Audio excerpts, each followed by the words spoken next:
अस्सलाम वालेकुम स्टूडेंट्स। आज हमारा नेक्स्ट लेक्चर है that is about requirement elicitation techniques. इसमें रिक्वायरमेंट एलिसिटेशन की डिफरेंट टेक्निक्स हैं, उनको हम आज डिस्कस करेंगे। सबसे पहले रिक्वायरमेंट एलिसिटेशन टेक्निक्स में इंटरव्यूज़ हैं, देन ब्रेनस्टॉर्मिंग है, सिनेरियोज़ हैं, ऑब्जर्वेशन एंड सोशल एनालिसिस है, रिक्वायरमेंट्स रीयूज़ है एंड प्रोटोटाइपिंग है। रिक्वायरमेंट एलिसिटेशन की बहुत सारी टेक्निक्स हैं, लेकिन इनमें से हम कुछ स्पेसिफिक टेक्निक्स को हम अपने लेक्चर का हिस्सा बनाएंगे और इनको ब्रीफली और कुछ को इन डिटेल देखेंगे। सबसे ज़्यादा डिटेल में जो हम टेक्निक देखने जा रहे हैं that is interviews. What are interviews? The requirement engineer और एनालिस्ट बेसिकली डिस्कस करते हैं सिस्टम को with different stake holders and build up on the understanding of their requirement. Interviews होता क्या है? Interview basically a meeting between two और more people. Interview के दौरान हम दो या दो से ज़्यादा लोगों के साथ एक मीटिंग कंडक्ट करते हैं, बातचीत करते हैं, जिसमें हम उनसे क्वेश्चनियर हेल्ड करते हैं या डिस्कशन करते हैं अबाउट एनी प्रॉब्लम। और इसमें हम जो है वो डिफरेंट स्टेक होल्डर से डिस्कस करते हैं और जो रिक्वायरमेंट्स होती है उसकी अंडरस्टैंडिंग को बिल्ड करते हैं। इंटरव्यूज जो हैं वो लेस इफेक्टिव होते हैं जहां हमें रिक्वायरमेंट्स इकट्ठी करनी हो डोमेन के हवाले से, या हमें रिक्वायरमेंट इकट्ठी करनी हो किसी भी ऑर्गेनाइजेशनल इश्यूज से रिलेटेड। वहाँ इंटरव्यूज इतने इफेक्टिव नहीं होते क्योंकि मेजर रीज़न जो है इंटरव्यूज में पॉलिटिकल फैक्टर्स हैं। और ऐसे मामलात में हम प्रेफर करते हैं कि हम डॉक्यूमेंटेशन की तरफ जाएं और ख़ुद उसका एनालिसिस करें डोमेन का। टाइप्स ऑफ इंटरव्यूज कौन से हैं? सबसे पहले हमारे पास आ जाता है क्लोज्ड इंटरव्यूज एंड देन हमारे पास ओपन इंटरव्यूज। बेसिकली इंटरव्यूज जो है वो स्ट्रक्चर्ड और अनस्ट्रक्चर्ड दो जो है टाइप्स में डिवाइडेड होते हैं। अब क्लोज्ड इंटरव्यूज कौन से इंटरव्यूज होते हैं? These are basically the that types of interviews, जिसमें हमारे पास क्वेश्चंस जो हैं पहले से प्लानर जो है वो सेट होता है। क्वेश्चंस जो है पहले से प्री डिफाइंड होते हैं, पहले से तैयार किए होते हैं, और जो रिक्वायरमेंट इंजीनियर होता है वो इस इंटरव्यू के अंदर उनके आंसर्स जो है वो फाइंड आउट करता है। The requirement engineer looks for answers to a predefined set of questions। वो predefined set of questions को लेके चलता है और one after the another जो इंटरव्यूई है जिससे इंटरव्यू लिया जाना है उससे वो पूछता है और अपनी रिक्वायरमेंट्स से रिलेटेड क्वेश्चंस का आंसर जो है वो फाइंड आउट करता है। सेकंड जो है that is open interview. Open interview ऐसे किस्म के इंटरव्यू है जिसमें कोई प्री डिफाइंड एजेंडा नहीं होता, पहले से ये तैयार किए हुए नहीं होते और डिफाइन किए हुए नहीं होते। And the requirements engineer discusses in an open ended way. इसमें रिक्वायरमेंट इंजीनियर जो है वो इसको ओपन एंडेड वे में जो है वो डिस्कशन करता है इसकी what stake holder wants from the system, किसी स्टेक होल्डर चाह क्या रहा है सिस्टम में से। अच्छा, अब इसमें होता ये है कि रिक्वायरमेंट इंजीनियर जो है वो स्टार्ट लेता है और अपने किसी भी सेट ऑफ क्वेश्चन से वो अपना स्टार्ट ले रहा है, pre defined set of question से। उसके नतीजे में जो इंटरव्यूई है वो अपना आंसर देता है उससे रिक्वायर्ड, और रिक्वायरमेंट इंजीनियर जो है वो इंटेलिजेंटली उस आंसर की बेस पे नेक्स्ट क्वेश्चन जो है वो निकालता है और उस वो क्वेश्चन जो है that is an open ended question, वो पहले से प्री डिफाइंड नहीं होता, that is based on that answer. So it means कि इंटरव्यू जो है वो किसी क्लोज्ड टाइप टोटली नहीं होता या टोटली ओपन टाइप से हम जो इंटरव्यू की बेसिस पे हम रिजल्ट्स जो हैं वो नहीं निकाल सकते कि हमारा ये इंटरव्यू कामयाब है। हम कोशिश करते हैं दोनों टाइप्स का इस्तेमाल करें ताकि हम इसके बेहतर जो है नताइज तक पहुंच सकें। अच्छा, इंटरव्यूइंग एसेंशियल्स कौन से हैं? इंटरव्यू के लिए क्या चीज़ ज़रूरी है? Interviewers must be open minded. जो लोग इंटरव्यू लेते हैं जैसे रिक्वायरमेंट इंजीनियर्स हैं, they must be open minded and shouldn't approach the interview with preconceived notions about what is required। उनको उनको जो इंटरव्यू है उसको इस तरह से पहले से खुद से सोचे गए जो आइडियाज़ हैं उसके मुताबिक लेके नहीं चलना चाहिए, बल्कि फोकस करना चाहिए कि इंटरव्यू ही क्या कहना चाहता है और चाहिए क्या क्या उसको चाहिए सिस्टम से। Stake holder must be given a starting point for discussion. जो स्टेक होल्डर हैं उनको एक स्टार्टिंग पॉइंट देना चाहिए कि आप डिस्कशन करें। This can be a question, ये कोई क्वेश्चन हो सकता है, ये रिक्वायरमेंट प्रपोजल हो सकता है, या कोई एग्जिस्टिंग सिस्टम के बारे में कोई इंफॉर्मेशन हो सकती है जो वो डिस्कस करना स्टार्ट करें, और on the basis of this question वो जो है फर्दर वो इंटरव्यू चलता है। Interview must be aware of organisational politics, जो इंटरव्यूअर्स हैं उनको ऑर्गेनाइजेशन में होने वाली पॉलिटिक्स से, जो सियासत चल रही होती है उससे अवेयर होना चाहिए। बहुत सारी रियल रिक्वायरमेंट्स उनको हम इंटरव्यू का पार्ट नहीं बनाते, क्योंकि इसके पॉलिटिकल इम्प्लीकेशंस और असरात जो है बेसिकली होते हैं, तो इसलिए उनको रिक्वायरमेंट का हिस्सा नहीं बनाया जाता। इंटरव्यू के डिफरेंट स्टेप्स हैं। सबसे पहले हमारे पास प्रिपेयर है, देन कंडक्ट है, and then follow through. Prepare में प्रिपरेशन है कि इंटरव्यू आपने स्टार्ट कैसे करना है। उसके बाद उसके अंदर कंडक्ट सेकंड स्टेप है। कंडक्ट में आपने एक्चुअल इंटरव्यू अपना स्टार्ट करना है, जिसमें सबसे पहले उसका ओपनिंग है, और देन बॉडी है, एंड देन क्लोजिंग है, एंड आफ्टर दैट है follow through. Follow through interview के बाद में कौन से डिफरेंट स्टेप्स हैं जिनको फॉलो करना है, वो इसमें डिफरेंट डिस्कस किए जाएंगे। प्रिपेयर फॉर द इंटरव्यू, सबसे पहला स्टेप कि इंटरव्यू जब प्रिपेयर करना है, उसकी प्रिपरेशन करनी है, तो उसके लिए बिफोर डेवलपिंग कौन से डिफरेंट क्वेश्चंस हैं जो तैयार करने हैं। ठीक है, जो इंटरव्यू आप लेना चाह रहे हैं, जो आप लेने जा रहे हैं, उसका पर्पस क्या है, उसके मकासद क्या हैं, उसके ऑब्जेक्टिव्स क्या हैं, उसके गोल्स क्या हैं। Determine whether the interview should be conducted by one person और अ टीम, ये भी आपको वहाँ बताना है कि इंटरव्यू जो आप ले रहे हैं वो एक पर्सन जो है आपका कंडक्ट कर रहा है, या अगर टीम कंडक्ट कर रही है।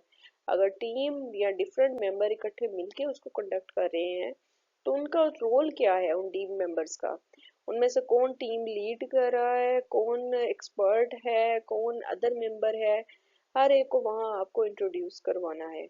कॉन्टैक्ट इंटरव्यूई, इंटरव्यूई के साथ पहले से आपको रब्ता करना पड़ेगा टू अरेंज टाइम, प्लेस, जिस जगह पे वो इंटरव्यू लेना है, and logistics of the interview, और इंटरव्यू के जितने लवाजमात है सारे उसके, उसके टाइम, उसका प्लेस, उसका सब कुछ, और उसके पर्पस, और उसका फॉर्मेट, उसका सब कुछ पहले से डिसाइडेड किया होगा, उसकी बेस पे जो है वो इंटरव्यू लिया जाएगा। तो इट मीन्स के जो इंटरव्यूई है, अगर उसको पहले से रब्ता नहीं किया जाएगा, तो at the time may be he will not be available due to his own task और सो ऑन। तो इट मीन्स के इंटरव्यूई को अवेलेबल करने के लिए उससे पहले से बातचीत की जाए, उसके साथ पहले से उसकी जो है वो टाइम और प्लेस और उसका पर्पस और उसका फॉर्मेट, क्या आप इंटरव्यू का रीज़न क्या है, क्यों आप लेना चाह रहे हैं, और मज़ीद फर्दर क्या है, ऑब्टेन बैकग्राउंड इंफॉर्मेशन। आपको पहले से बैकग्राउंड इंफॉर्मेशन प्रिपेयर होनी चाहिए कि पीछे क्या चल रहा है, पीछे क्या काम हो रहा है, उस जो आपका ऑब्जेक्टिव है उससे रिलेटेड उस ऑर्गेनाइजेशन में, वो आपके पास पहले से होनी चाहिए। और फर्दर आप जो इंफॉर्मेशन इकट्ठी करना चाह रहे हैं, या जो आप इंटरव्यूई से इंटरव्यू कंडक्ट करना चाह रहे हैं, तो उसकी बैकग्राउंड इंफॉर्मेशन आपके पास पहले से मौजूद हो, डिफरेंट सोर्सेज से आपको इकट्ठी करनी चाहिए। अच्छा, उसके बाद आफ्टर कॉन्टेक्टिंग द इंटरव्यूई, जब आप इंटरव्यूई के साथ कॉन्टेक्ट करें, तो आप एक इंटरव्यू गाइड जो है वो डेवलप करें। इंटरव्यू गाइड जो है ये भी प्रिपरेशन में आता है, जिसको आपने पहले से डेवलप करना होता है, जिसके अंदर आपने नाम, title of interviewee and date of interviewee के लिस्ट में नाम जो है, किस टाइम उसका आपने इंटरव्यू कंडक्ट करना है, उसका नाम क्या है, उसका टाइटल क्या है, उसके questions in the order which you will ask them, और वो क्वेश्चंस जो आपने उनसे पूछने हैं one after the another, and you will go from general to specific one. आप पहले जनरल क्वेश्चंस करेंगे, then you will go to the specific part, और इसके अंदर आप ओपन एंडेड क्वेश्चंस भी करेंगे और क्लोज एंडेड क्वेश्चन भी करेंगे। जो ओपन एंडेड क्वेश्चंस हैं ये बेसिकली ऐसे टाइप क्वेश्चंस होते हैं जिसके नतीजे में ओपन एंडेड का जो जवाब है वो बेसिकली ऐसे टाइप रिस्पॉन्स की शक्ल में मिलता है। जैसे आप मुख्तलिफ किस्म के क्वेश्चंस करते हैं, you ask you will ask to describe about the problem yeah, describe about the scenario in which you are working.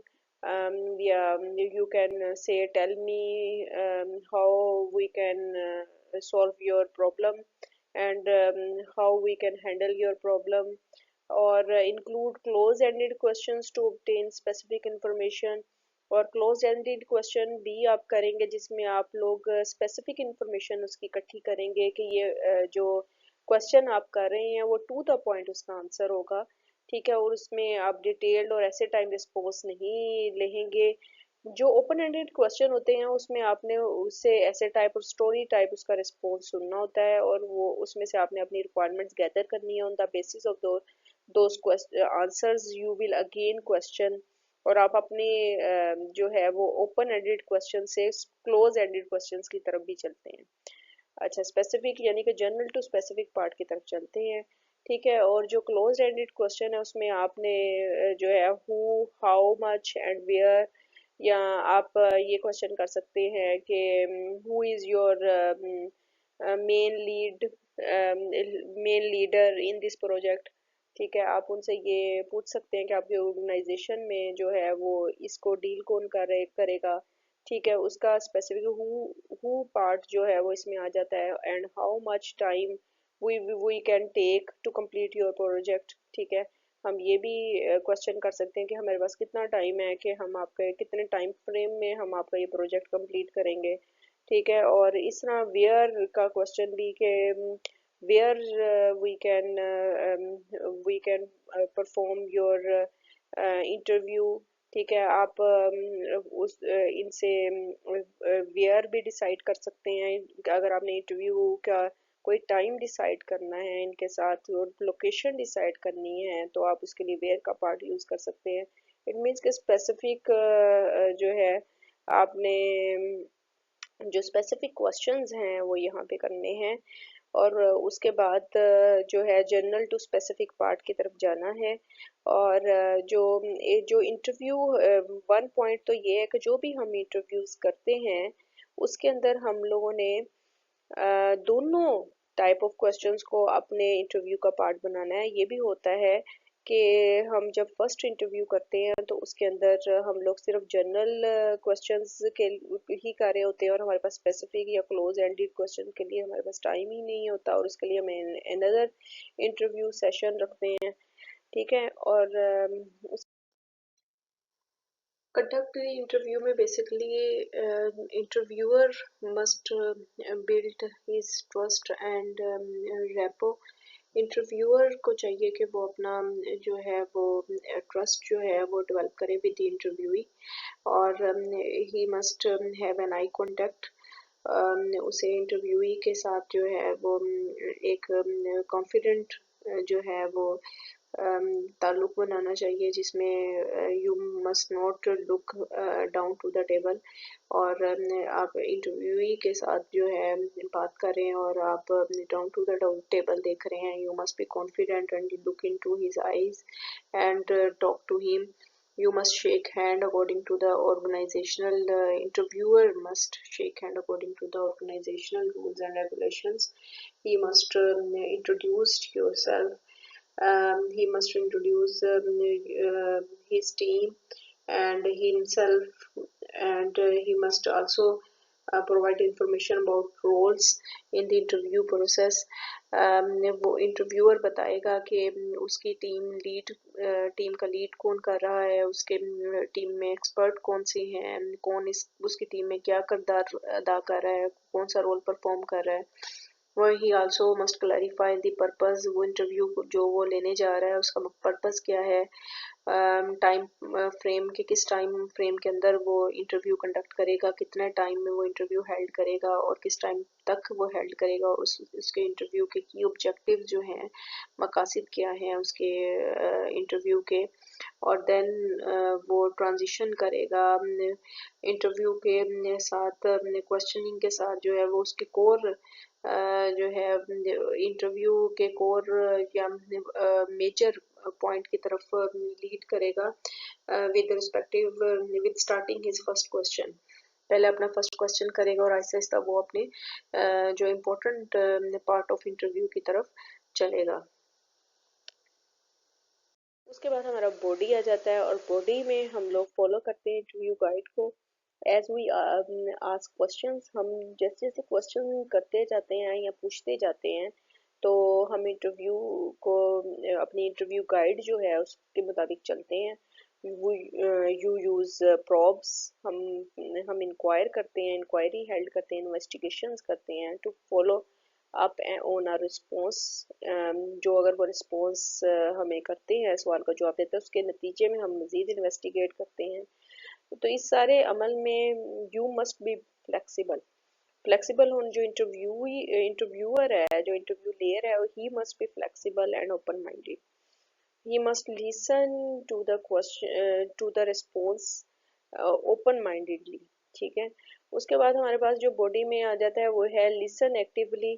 ये नहीं है कि हम जो हैं वो पैसिव बैठे हुए हैं और जो हमें रिस्पॉन्स मिल रहा है उसके नतीजे में हमें पता ही नहीं है वो क्या हमें कह रहा है। उसके नतीजे में जो वो क्वेश्चंस का आंसर कर रहा है उसके नतीजे में हमने इंटेलिजेंटली जो है वो उसके फर्दर क्वेश्चंस डेवलप करने हैं ताकि हम अपने पर्टिकुलर पॉइंट तक पहुंच सकें। We must also monitor our voice.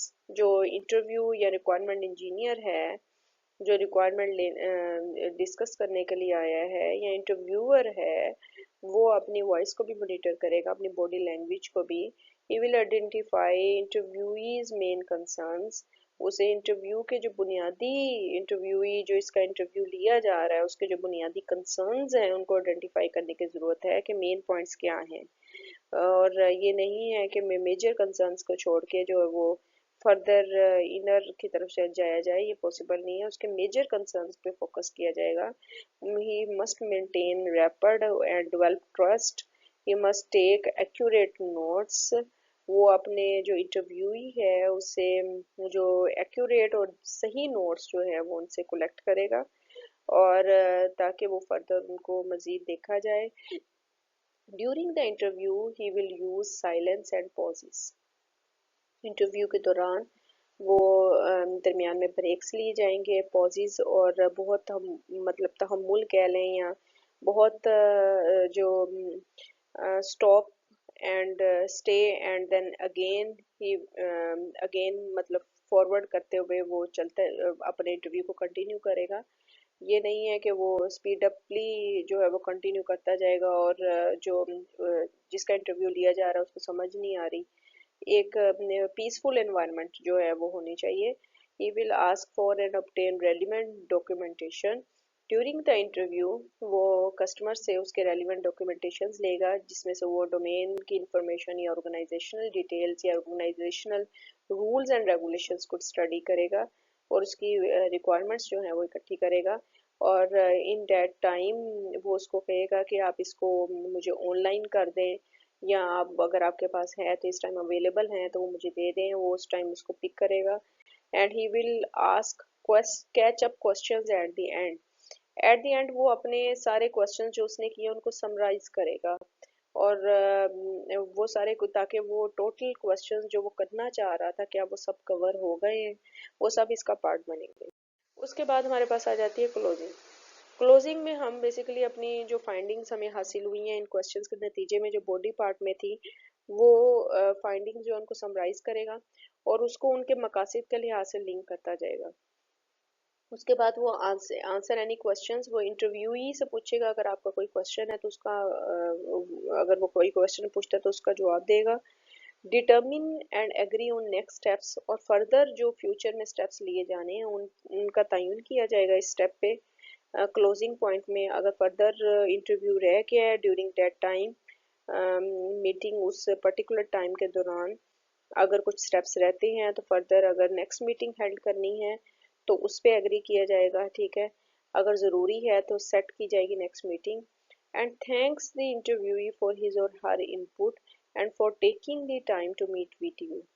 क्योंकि interviewee is the most important stakeholder, और अगर वो नहीं आता तो हम अपने प्रोजेक्ट के बुनियादी स्टेप्स जो हैं वो पूरे नहीं कर सकते और इन द एंड हमारा प्रोजेक्ट जो है वो फेल होने के चांसेस हैं। सो इट मीन कि अपने प्रोजेक्ट के लिए हमें अपने जो इंटरव्यूई है उसका थैंक्स जो है वो लाजमी है कि उसने अपना टाइम निकाला और हमारा जो इंटरव्यू है उसमें हमें हेल्प आउट किया है।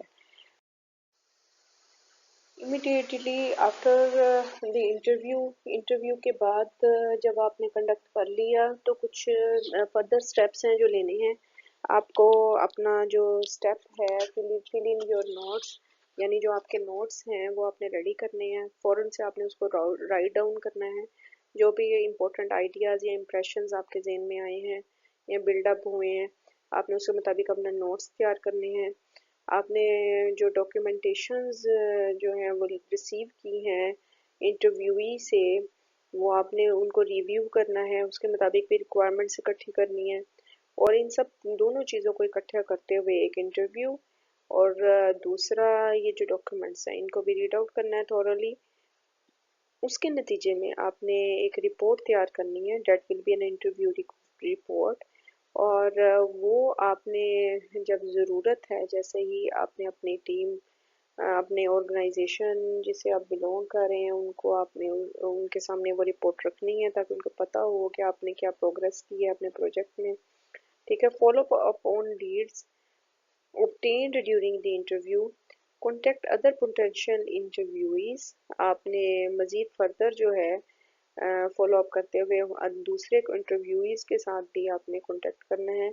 और अदर डेटा सोर्सेज जो हैं उनको भी आपने रिसर्च करना है जहाँ से आप डेटा गेटअप कर सकते हैं, हासिल कर सकते हैं।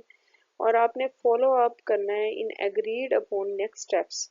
नेक्स्ट फर्दर स्टेप्स को भी आपने फॉलो अप करना है जिस पे आप एग्री कर सकें आप दोनों parties. And send a thank you note to the interviewee if appropriate. और अगर मुनासिब है आपके ये जो डिस्कशन है, ये मीटिंग है, अगर ये सक्सेसफुल होती है तो इन द एंड आपने थ्रू मैसेज या थ्रू ईमेल एक थैंक यू नोट जो है वो सेंड करना है। ये भी आपकी जो रेपो है वो बिल्डअप करेगा और कस्टमर के जहन में आपका जो है एतमाद वो बिल्डअप करेगा। उसके बाद जो इस सारे इंटरव्यू के दौरान the most important step is listening. जो फन है सुनने का वो बहुत अहम है। और इस पूरे इंटरव्यू के स्टेप के दौरान सबसे इम्पोर्टेंट चीज़ लिसनिंग है। You can best impress your client by listening and giving due attention to what the client और कस्टमर इज सेइंग। कि आपकी सारी तवज्जो जो है वो आप इस पे होनी, सुनने की तरफ होनी चाहिए कि कस्टमर कहना क्या चाह रहा है। This effort requires on a part of interviewer. ये सारी एफर्ट जो है रिक्वायरमेंट इंजीनियर के तरफ होती है। ये सारी एफर्ट जो है इंटरव्यूअर की तरफ होती है जो कि इंटरव्यू ले रहा होता है, कि वो कितना एक्टिवली वो सारा इंटरव्यू जो है वो कंडक्ट करता है और उसको लिसन करते हैं। डिफरेंट स्टेप्स हैं लिसनिंग के। सबसे पहले हमारे पास हेयर है, सुनना, उसके बाद इंटरप्रेट करना, रिस्पोंड करना एंड देन एवेलुएट। फर्दर हम इन सबको इन डिटेल देखने। हेयर क्या है? Hear the message, listen to learn as much as you can so that you will know how to respond. सुने जितना पॉसिबली आप सुन सकते हैं, ठीक है, उसके नतीजे में ताकि आपको पता हो कि कैसे रिस्पॉन्स करना है। Give the speaker your undivided attention. आप अपनी जो है वो पूरी तवज्जो जो है वो स्पीकर की तरफ दें जो वो बोल रहा है। Don't just wait for your turn to speak, ना कि आप ये सोचें कि मेरी बारी कब आएगी, मैं कब बोलूँ। ठीक है, आपकी तवज्जो सारी इस बार उसके सुनने की तरफ, उसके क्वेश्चन जो वो या आंसर वो जो रिस्पॉन्स दे रहा है उसकी तरफ होनी चाहिए। Concentrate on the message. Total आपका जो तवज्जो है वो मैसेज पे होनी चाहिए, नॉट द पर्सन, ना कि पर्सन की तरफ होनी चाहिए जिसको आप बाद में डिस्कस करें। Don't interrupt during the message और कन्वर्सेशन। जो आप वो आपसे बातचीत कर रहा है या जो आपका सवालों का जवाब दे रहा है उसके दौरान उसको इंटरप्ट ना करें, बल्कि जिस तरह से वो बोल रहा है, जो वो कहना चाह रहा है उसको सुने। उसके बाद ट्यून आउट डिस्ट्रक्शंस। कोई फर्दर डिस्ट्रक्शंस हैं जैसे कोई नॉइसेस हैं इंटरफेयरिंग, या कुछ आपकी अपनी वॉन्डरिंग थॉट्स हैं जो इंटरव्यू लेते हुए डेवलप हुई हैं, या फिर इमोशनल रिएक्शंस हैं अगर स्पीकर ने कोई मैसेज कन्वे किया उसके जवाब में, उन सब को आपने जो है वो जहन से निकाल देना है। ये सब डिस्ट्रक्शंस हैं, उनको ट्यून आउट करना है। एंड सस्पेंड जजमेंट, और जजमेंट नहीं करनी about the message until you have heard all the facts, जब तक कि आप सारे हकाइक को जान ना लें, सुन ना लें, उन सबको हर एंगल से देख ना लें। Take notes on the speakers key points, और जो उसके की पॉइंट्स हैं उनके नोट्स बनाएं if appropriate, and learn to manage your own emotional filters, और कोशिश करेंगे जो आप अपने जज्बात हैं उन पे भी जो है वो एक फ़िल्टर चेक जो है वो लगाएं पर on personal blinders and biases, और आप शकूक व शुबहात की तरफ ना जाएं, बल्कि आपका मेजर कंसर्न जो है वो कस्टमर की जो इंटरव्यूई है उसकी तरफ होना चाहिए कि वो कहना क्या चाह रहा है, और उसको हर एंगल से जज करने के बाद तमाम फैक्ट्स की बेस पे आपका आपका जो आप रिक्वायरमेंट इकट्ठी कर रहे हैं आपका आंसर जो है उसकी बेस पे होना चाहिए। विच कैन अदरवाइज अगर आपके अंदर ये सारे इमोशनल फिल्टर्स और ये सब कुछ हैं तो उसके नतीजे में आप एक्चुअली जो वो कहना चाह रहा है वो आप सुन नहीं सकेंगे। So which can keep you from hearing what is really being said, जो हकीकत में वो कहना चाह रहा है वो आप सही तरह से उसे सुन नहीं सकते। So interpret the message, observe the speaker's non verbal cues, जो वो स्पीकर बोल रहा है उसके जो बगैर कहे जो उसके गेस्चर्स हैं, उसके फेशियल इंप्रेशंस हैं, उसकी टोन ऑफ वॉइस है उसको भी ऑब्जर्व करें, and factor them into your interpretation, उसको भी आप उसका इंटरप्रेट करेंगे। अच्छा, लिसन फॉर द एटीट्यूड्स, जो एटीट्यूड है उनको भी सुने, and motives behind the words, और जो वर्ड्स के पीछे जो उनके ऑब्जेक्टिव्स हैं या जो हरकत हैं जो वो कहना चाह रहे हैं उनको समझना है, उनको भी समझना है। Listen for the speakers needs and wants, और सुनना है स्पीकर बेसिकली बोलने वाले की नीड्स कौन सी हैं और उनका वांट्स कौन से हैं। नीड्स मीन्स के उनकी वो एक्चुअली उसकी ज़रूरत क्या है, और वांट्स क्या है वो चाह क्या रहा है। ठीक है, इट मीन्स कि वो उसकी जो फैक्ट असल नीड्स जो है उन पे फोकस करना है, और उसके वांट्स को भी समझना है कि वो ये उसकी ज़रूरियात हैं या नहीं।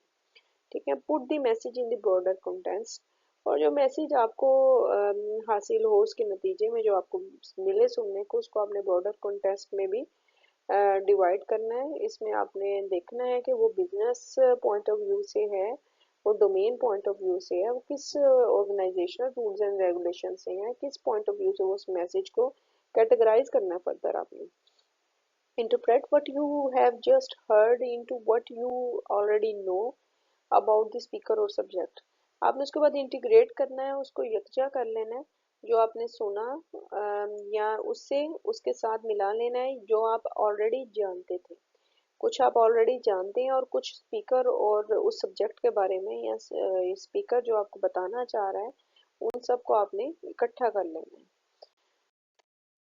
कोई भी मैसेज जो कन्वे किया जाता है उसके दो तरीके हैं किसी भी मैसेज को एक्सप्रेस करने के। एक उसका वर्बल पार्ट होता है और एक नॉन वर्बल पार्ट है। वर्बल पार्ट वो पार्ट है जिसमें हम मैसेज को थ्रू वॉइस जो है उसका जवाब देते हैं, और नॉन वर्बल पार्ट वो पार्ट है जिसमें हम थ्रू एक्सप्रेशंस या डिफरेंट तरीकों से हम उस मैसेज को रिस्पॉन्स करते हैं। Non verbal response to the message में सबसे पहला है मेक आई कॉन्टेक्ट, कि आप का जो एक दूसरे के साथ देखने का अंदाज जो है वो एक एतमाद की फ़ज़ा जो है दोनों पार्टीज़ के दरमियान डेवलप करता है।